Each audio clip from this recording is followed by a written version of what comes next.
솔로몬이 여호와의 제단 앞에서 이스라엘의 온 회중과 마주서서 하늘을 향하여 손을 펴고 이르되 이스라엘의 하나님 여호와여 이로 하늘과 아래로 땅에 주와 같은 신이 없나이다.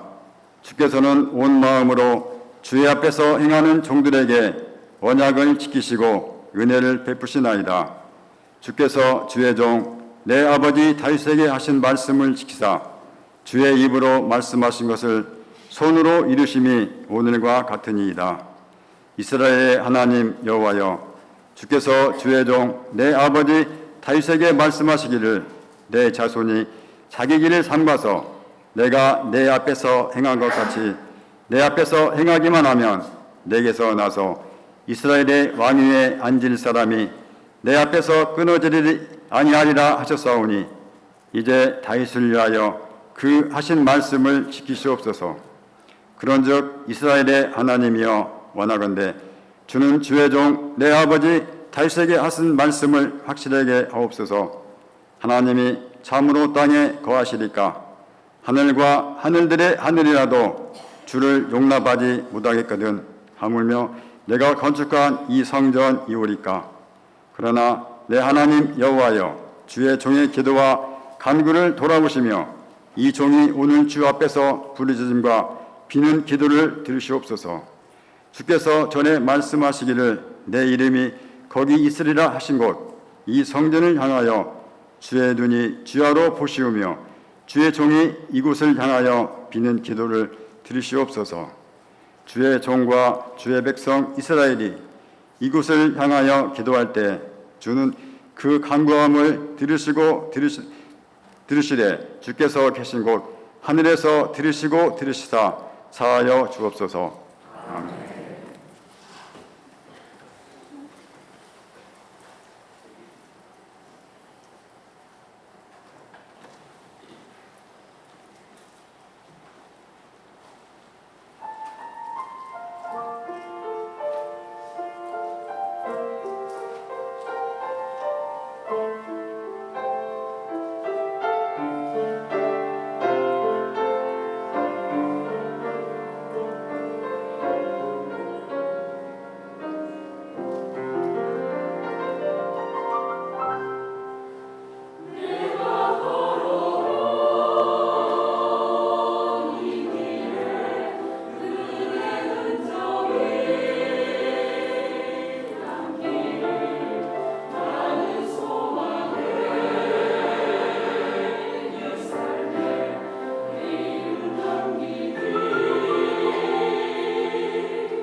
아멘.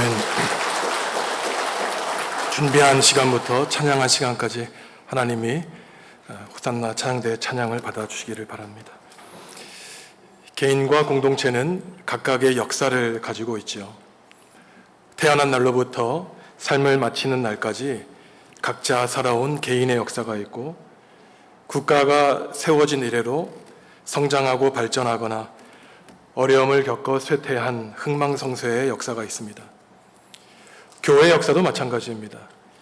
2000년 전 바울이 소아시아, 지금의 터키 지역에 여러 교회를 세웠지만 지금은 다 폐허가 되었습니다. 성도의 열심에 따라 교회가 부흥하는가 하면 성도의 신앙의 게으름에 따라 교회가 쇠퇴하여 사라지기까지 합니다. 지금 우리 정읍중앙교회는 어떠한 교회의 역사를 써가고 있을까요? E.H. 카라고 하는 영국의 역사학자는 역사란 무엇인가라는 책을 통해서 역사는 과거와 현재의 대화라는 말을 남겼습니다. 과거에 벌어진 일을 단순히 기록하는 것이 역사가 아니라 오늘 우리에게 의미가 있는 과거의 사건이 역사라는 것이죠. 일본 식민지와 동족 상전의 역사가 우리에게 주는 역사의 가르침은 앞으로 다시는 우리 민족이 그러한 불행을 겪지 말아야 된다는 역사의 교훈입니다. 이것은 개인의 역사도 마찬가지죠. 내가 어제 그제 무슨 일을 했는가 일지를 적은 것이 우리의 역사가 아니라 지금까지 우리의 인생의 길을 살펴볼 때 내 인생의 전환점이 되었을 때 누구를 만났고 그 전환점에 어떠한 사건이 있었는가, 내 삶을 바꾼 것이 우리 삶의 개인의 역사입니다. 우리가 성경에 나오는 여러 인물을 살펴보는 이유가 바로 여기에 있죠. 단지 성경의 지식을 쌓으려는 것이 아니라 한 인물의 성공과 실패를 통하여 내 삶의 모델로 삼고 본보기를 삼아 내가 하나님과 사람 앞에 성공하는 삶을 살기로 다짐하기 위한 목적이 성경에 나오는 위대한 인물들의 삶을 되돌아보는 것입니다. 오늘 우리가 열왕기상 8장에서 읽은 이 본문은 이스라엘 백성 가운데 가장 큰 영토를 차지했던 솔로몬 임금이 성전을 거충한 다음에 봉헌할 때에 하나님께 감사의 기도를 올려드린 기도문입니다. 솔로몬은 지혜의 임금으로 유명하죠. 솔로몬이 임금이 되었을 때 당시 예루살렘에는 성전이 없었기 때문에 가나안 백성들이 제사를 드렸던 기브온 산당에 가서 제사를 드렸습니다. 산당은 높은 곳이라는 뜻으로 가나안 사람들이 제사했던 장소였죠. 성전이 없었으니 가나안 백성들이 이방신에게 제사 드리던 곳에 가서 예배했으니 솔로몬의 마음이 어땠을지 우리는 쉽게 예상할 수 있었습니다. 그때 하나님이 솔로몬이 나타나셔서 너에게 무엇을 주겠느냐라고 솔로몬에게 물으셨습니다. 솔로몬이 무엇을 달라고 하나님께 간구했을까요? 부귀영화를 달라고, 나라를 다스릴 권력을 달라고 하나님께 기도하지 않았습니다. 우리가 흔히 알고 있기에 지혜를 달라고 기도한 것으로 알고 있지만 히브리어 원문에 따르면은 듣는 마음을 달라고 솔로몬은 하나님께 기도했습니다. 3장 9절 말씀 솔로몬의 기도 함께 읽겠습니다. 누가 주의 이 많은 백성을 재판할 수 있사오리이까? 듣는 마음을 종에게 주사 주의 백성을 재판하여 선악을 분별하게 하옵소서. 아멘. 정작 왕위에 올랐지만 걱정이 태산 같았습니다. 백성이 많았으니 백성 사이에 갈등과 다툼이 많았겠죠. 그러니 이 수많은 재판을 어떻게 감당할 수 있겠습니까? 하나님, 저에게 하나님의 음성을 듣는 마음, 백성의 소리를 듣는 마음을 주셔서 바르게 재판하게 하시고 선과 악을 분별하게 하여 주십시오라고 솔로몬은 하나님께 기도했습니다. 민심을 들어야 국가를 바르게 다스릴 수 있는 것과 같은 것이죠. 듣지 않고서 어떻게 재판할 수 있겠습니까? 듣지 않고서 바르게 관찰하지 않고 선과 악을 분별할 수 없는 것입니다. 그러니 솔로몬은 정치인으로서 말 잘하게 해달라고 기도하지 않았습니다. 말을 잘하기보다 듣기를 잘하게 해달라고 하나님께 기도했죠. 공자가 말하기를 자기는 60세가 되어서야 말하기를 배우게 되었다고 고백하고 있습니다. 60세를 가리켜 한자말로 이순이라고 하지 않습니까? 귀가 부드러워졌다는 것이에요. 그러니 사람들은 말하기를 배우기 위해서는 3년밖에 필요하지 않지만 제대로 듣기 위해서는 60년이나 필요하다고 사람들은 말을 하고 있습니다. 사람의 말을 듣는 것은 단지 귀로 듣고 흘려보내는 것이 아니죠. 우리말에서도 부모님의 말을 듣는다는 것은 부모님께 순종한다는 것을 가리키듯이 히브리어에서도 듣는다는 뜻을 가지고 있는 샤마는 단지 듣는 것을 넘어 순종한다는 뜻을 가지고 있습니다. 그러니 솔로몬이 하나님께 듣는 마음을 주십시오라고 기도할 때 하나님의 말씀을 듣고 순종하는 부드러운 마음을 주십시오라고 기도한 것과 같습니다. 믿음은 기본적으로 들음에서 나죠. 말씀을 들어야만 우리의 믿음이 성장할 수 있습니다. 바울 사도가 로마서 10장 17절에서 그러므로 믿음은 들음에서 나며 들음은 그리스도의 말씀으로 말미암았느니라 라고 말을 하고 있습니다. 하나님은 듣는 마음, 순종하는 마음을 달하는 솔로몬에게 듣는 마음, 지혜뿐만 아니라 가장 큰 영토와 나라를 다스리는 통치권을 주셨죠. 그러니 성도 여러분, 우리도 하나님께 기도할 때 무엇보다 듣는 마음을 주십시오라고 기도하셔야 됩니다. 하나님께 듣는 마음으로 어려운 재판을 하여 선과 악을 분별한 솔로몬에 대한 유명한 이야기 잘 아시지 않습니까? 어느 날 두 여자가 한 아기를 갖고 솔로몬 앞에 왔죠. 이 아기가 다 자기의 아기라는 것이에요. 오늘날이면 유전자 검사를 해서 판별할 수 있겠지만 당시 3000년 전에 그 어린이의 형상이 나타나기 전에 진짜 어머니가 누구인지 알 수 없었습니다. 그때 솔로몬이 지혜를 냈지요. 칼을 가지고 아이를 잘라서 반씩 나누어 주라는 것이었습니다. 그때 진짜 어머니는 눈물을 흘리며 아닙니다. 저 아기를 저 여자에게 주십시오 라고 흐느꼈지만 가짜 엄마는 그렇게 하십시오 라고 대답을 했던 것입니다. 솔로몬이 지혜를 가지고 재판을 바르게 할 수 있었던 것은 두 여자의 말을 귀담아 들었고 두 여자가 하는 행동을 세심하게 관찰했기 때문에 선과 악을 판별할 수 있었던 것입니다. 이처럼 솔로몬은 지혜를 가지고 듣는 마음으로 바르게 재판하고 선과 악을 판별하는 위대한 임금이었죠. 하지만 더 나아가 솔로몬이 이스라엘 역사에서 한 가장 큰 위대한 일은 하나님이 거하시는 하나님의 성전을 지은 일이었습니다.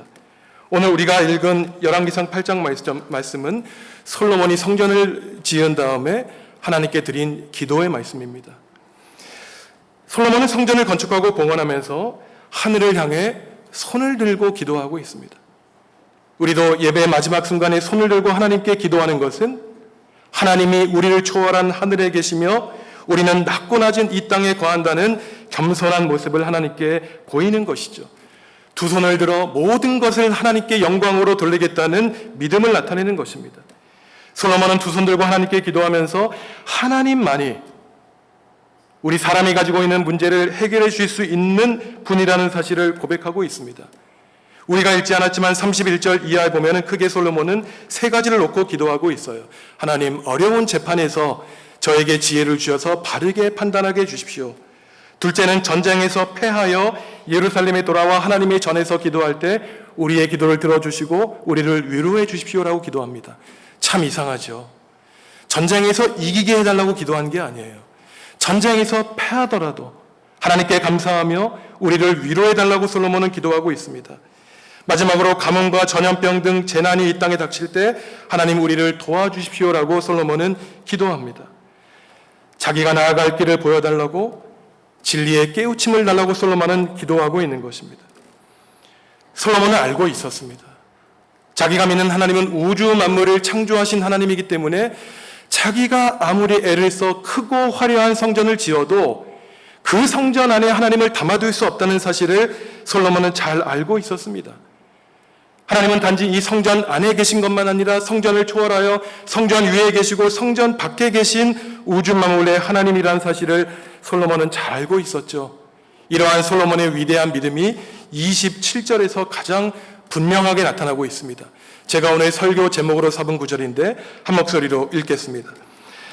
하나님이 참으로 땅에 거하시리이까 하늘과 하늘들의 하늘이라도 주를 용납하지 못하겠거든 하물며 내가 건축한 이 성전이오리이까. 하나님이 이 좁디 좁은 땅에 거할 수 있냐는 것이에요. 하늘과 하늘이라도 하나님을 모실 수 없다는 것입니다. 그런데 제가 건축한 이 성전이 감히 하나님을 모실 수 없다는 사실을 솔로몬은 잘 알고 있는 것이죠. 아무리 그가 최선을 다해 성전을 지었더라도 성전 자체는 하나님과 동일시될 수 없다는 것입니다. 성전을 절대시하지 않죠. 성전 만능주의, 교회 만능주의를 거부합니다. 성전이 성전의 역할을 할 때 하나님께 사용된다는 것이에요. 교회가 교회 역할을 할 때 하나님께 사용된다는 것입니다. 성전이 하나님의 나라로서의 역할을 하지 못할 때 돌 위에 돌 무더기가 되듯이 하나님은 성전을 심판하셨다는 사실을 우리는 잘 알고 있습니다. 교회의 역사도 영원하지 않습니다. 우리 정읍중앙교회가 과연 100년 뒤 200년까지 하나님 나라의 복음을 전할 것일지 아무도 자신할 수 없는 것입니다. 교회가 하나님 나라의 전초기지로서의 교회 역할을 다할 때 하나님은 우리를 불쌍히 여겨주시고 우리 교회를 들어 사용해 주시는 것이죠. 이처럼 성전이 하나님을 모실 수 없다는 솔로몬의 믿음 때문에 솔로몬은 조금 우리가 이해하기 어려운 표현으로 기도하고 있습니다. 솔로몬은 하나님, 제가 성전에서 기도할 때 저의 기도를 들어주십시오라고 단 한 번밖에 말하지 않아요. 7번에 걸쳐서는 무엇이라고 기도하냐면, 하나님, 제가 성전을 향하여 기도할 때 하나님이 성전에 하나님의 눈을 기울여 주십시오, 응답해 달라고 7번이나 반복해서 말하고 있습니다. 가장 처음에 나오는 표현인 8장 28절, 29절 말씀 함께 읽습니다. 그러나 내 하나님 여호와여, 주의 종의 기도와 간구를 돌아보시며 이 종이 오늘 주 앞에서 부르짖음과 비는 기도를 들으시옵소서. 주께서 전에 말씀하시기를 내 이름이 거기 있으리라 하신 곳 이 성전을 향하여 주의 눈이 주야로 보시오며 주의 눈이 이곳을 향하여 비는 기도를 들으시옵소서.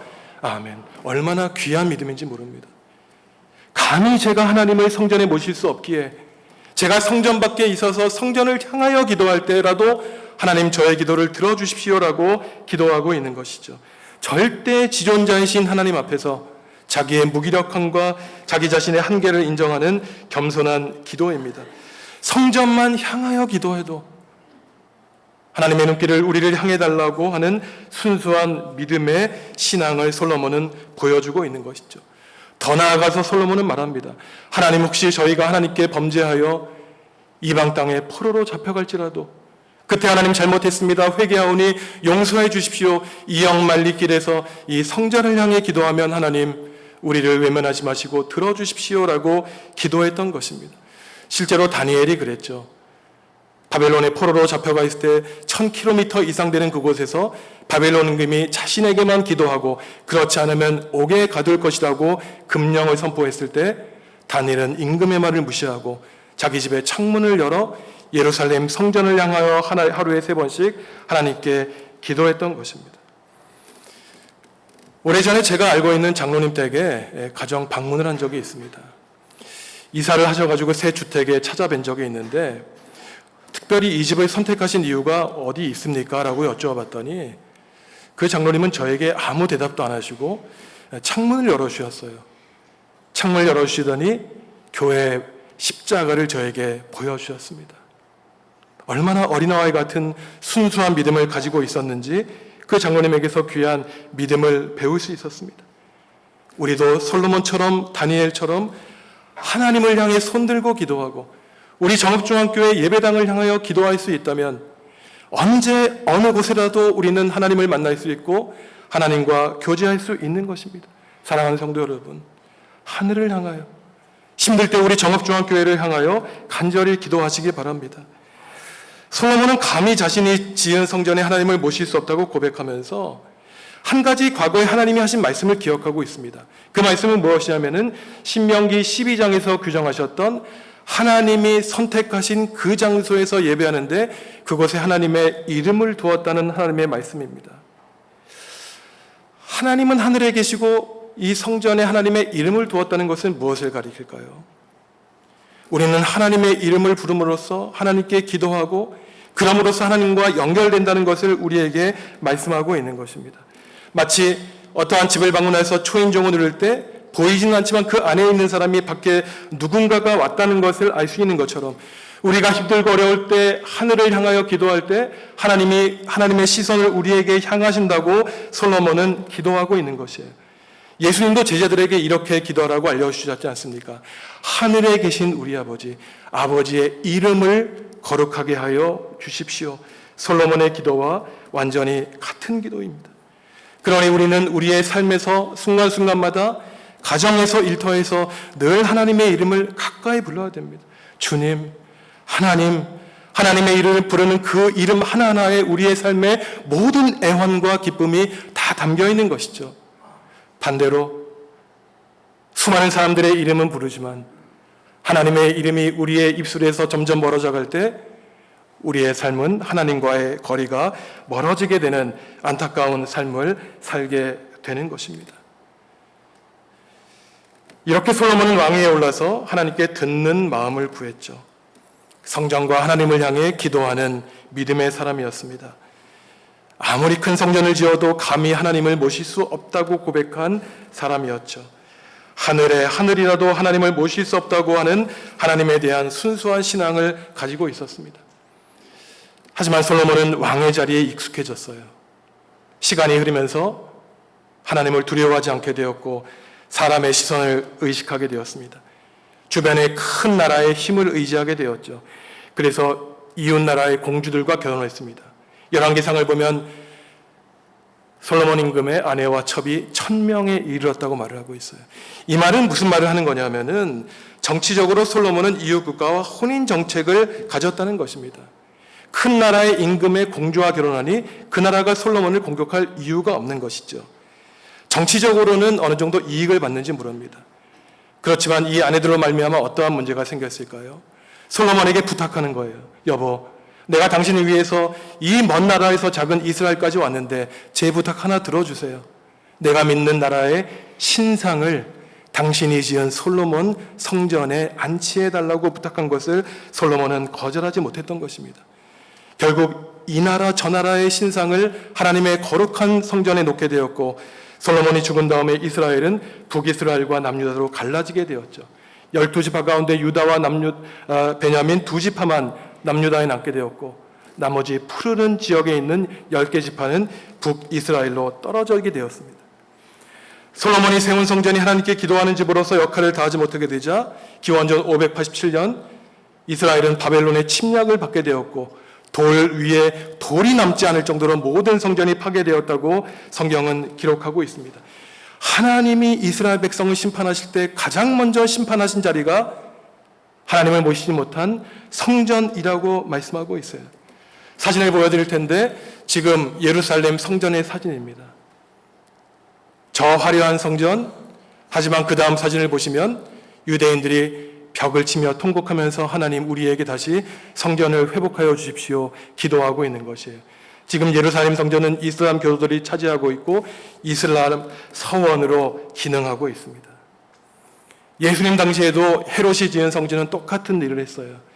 성전은 만민이 모여 만민을 위해 기도하는 집이라고 하나님이 말씀하셨지만 성전을 이용하여 장사하는 도둑의 구렬이 되었다고 예수님은 안타까워하시며 성전 척결 사건을 벌이셨습니다.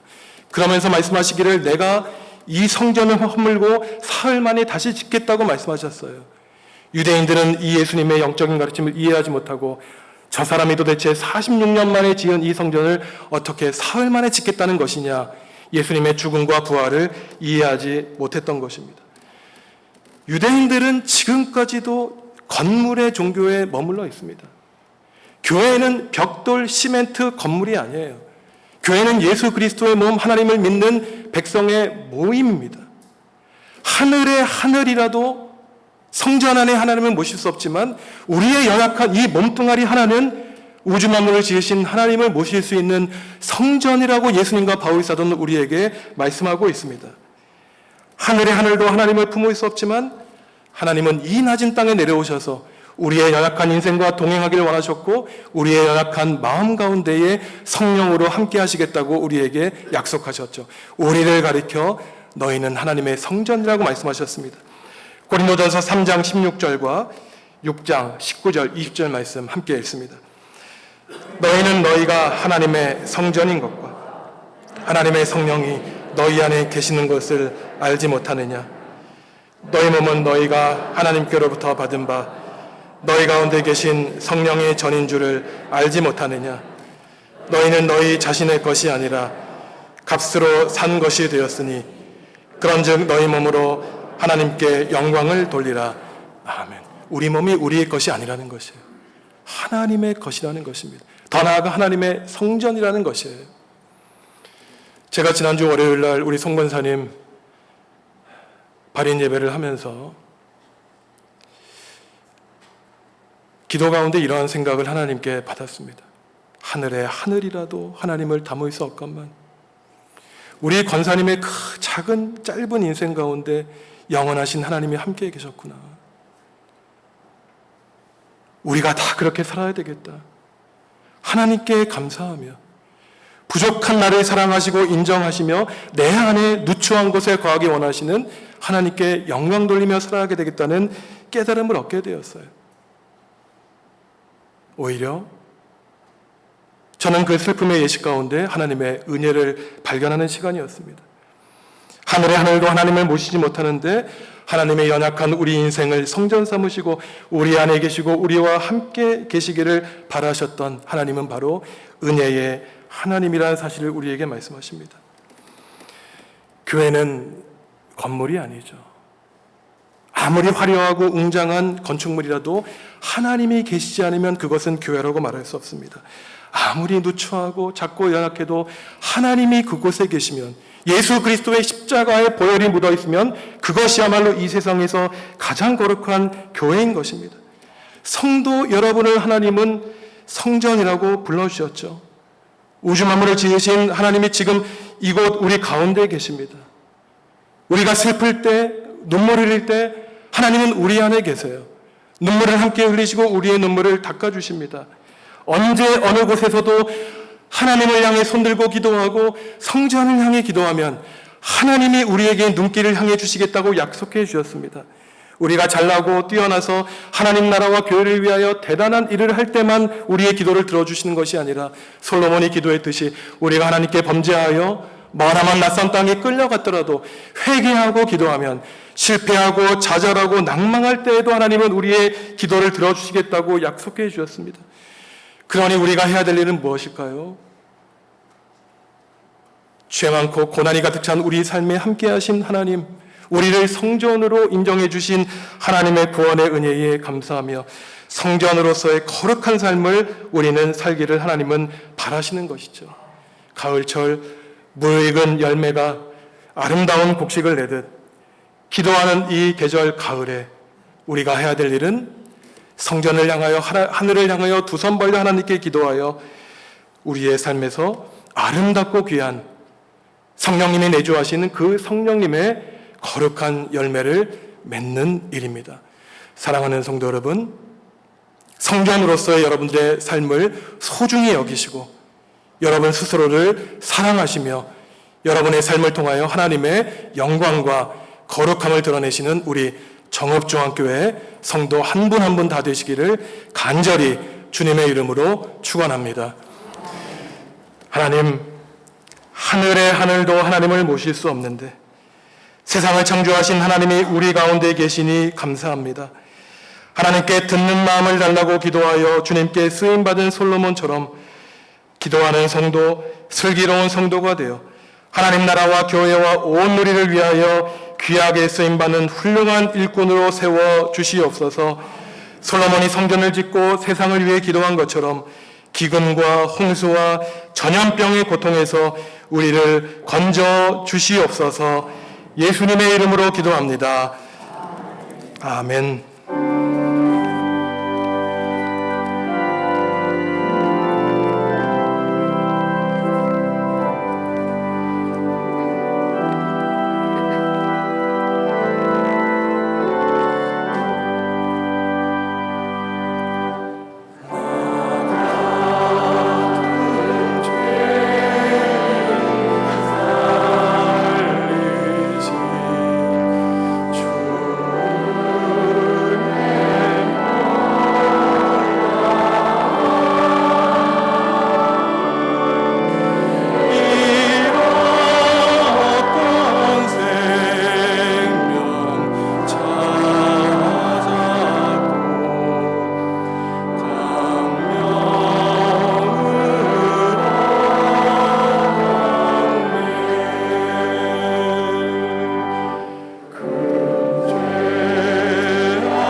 주님께 예물 드리겠습니다.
하나님, 추석 명절을 행복하게 보내게 하시고 오늘 거룩한 주일 주님 앞에 나와 예배하게 하시니 감사합니다.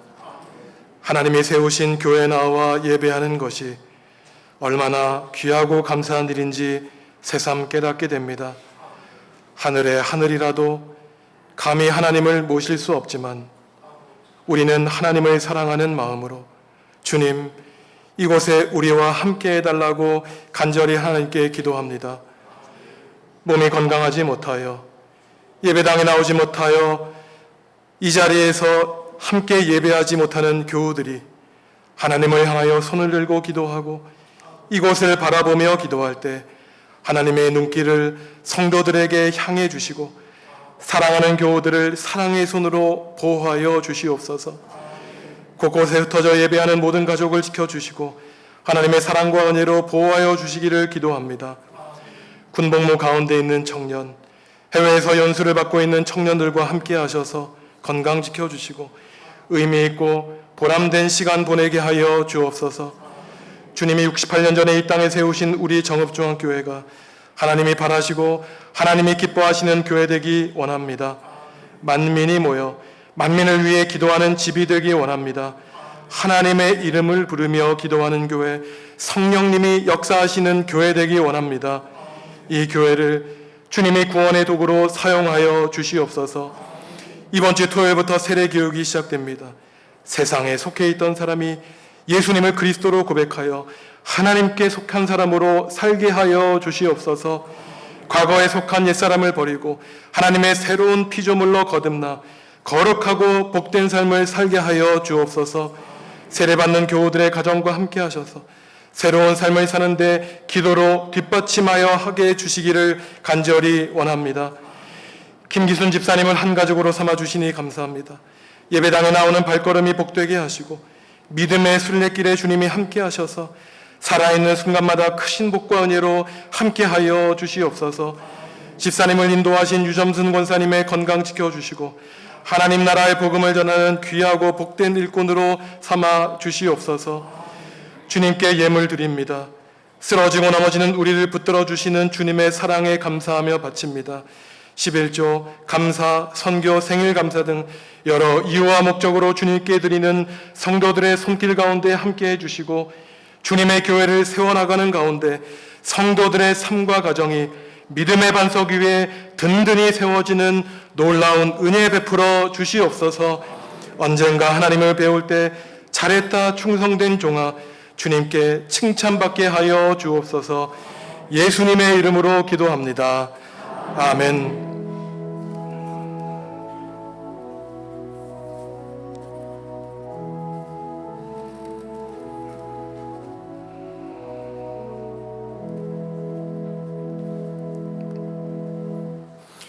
주님의 평화가 성도 여러분과 함께 하시기를 바랍니다.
세상에서 교회가 하는 많은 일이 있지만 가장 우선되는 일은 하나님께 영광 돌리는 일입니다.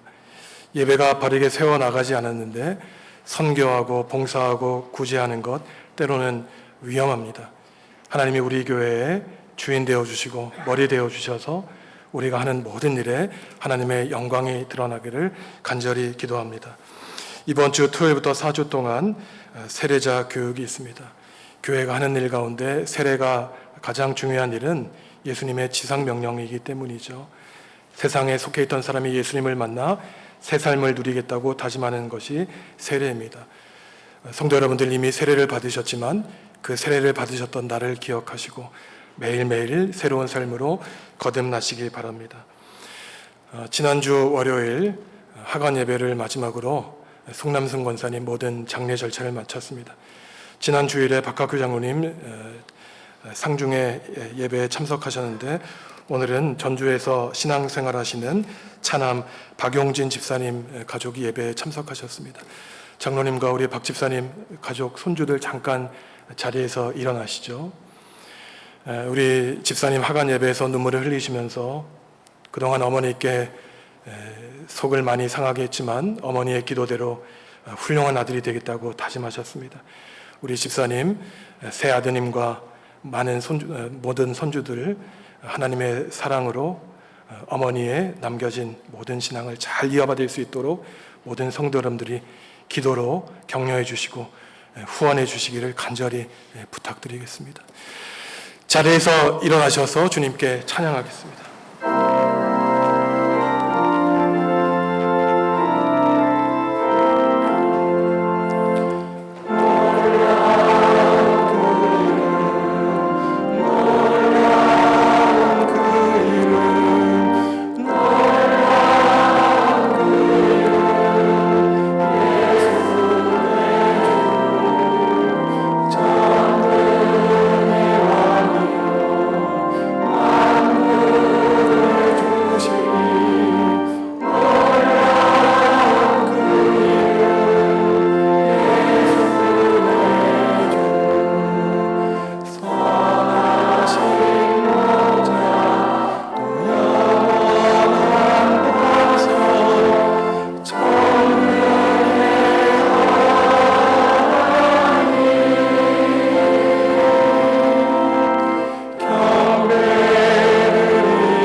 사랑하는 성도 여러분, 성령님을 마음에 모시고 살아가시기 바랍니다.